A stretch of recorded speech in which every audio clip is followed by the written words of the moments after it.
At a recent lunch I had with John Piper, he asked me how the end of Roe will ripple out in its impact around the world. I wrote my answer to that in an article that is now posted on desiringgod.org. It's called The Global Ripples of Roe, and I encourage you to read my full answer to this very great question. It definitely does ripple out. In Colombia, they have a saying. It goes like this: if it's raining in the U.S., prepare for rain. Basically, that means that whatever is happening in the United States will eventually begin to happen in Colombia, because the United States is the leader of the world for good or evil.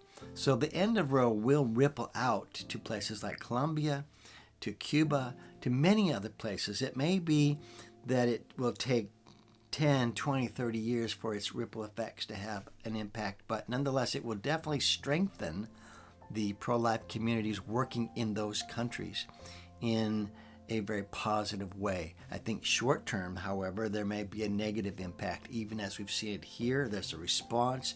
It's reflected in the recent voting, but it's also reflected in all the attacks that have been made on the pregnancy help organizations across the country.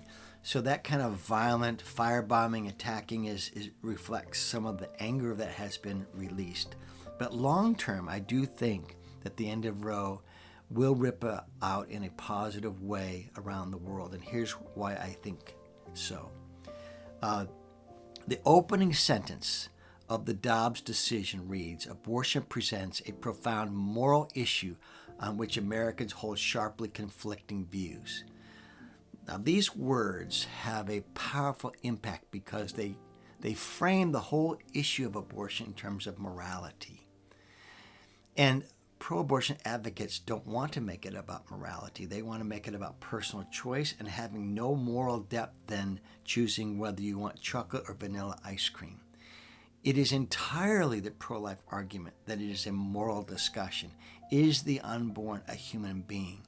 And if it is, it's morally wrong to intentionally kill it. That is our entire argument as a pro-life community.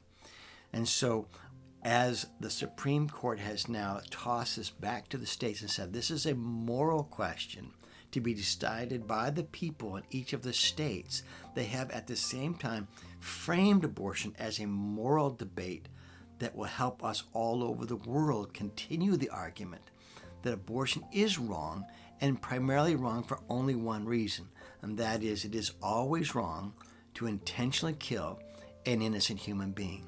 And if you believe in equal rights for all people, then you have to oppose abortion, because the unborn is human, and you can't say that they are human but they don't have the same rights that we are. So there's the bind that we're in.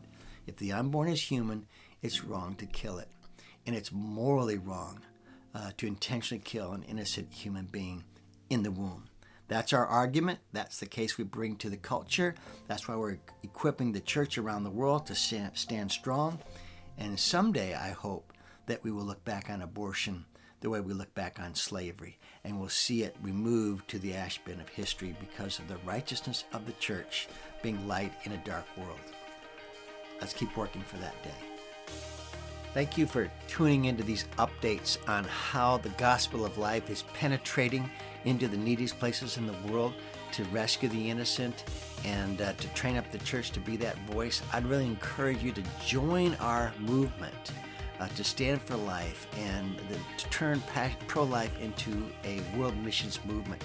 Please consider joining our support team, our prayer team. Visit passionlife.org and make a donation today. I think that it will be very satisfying.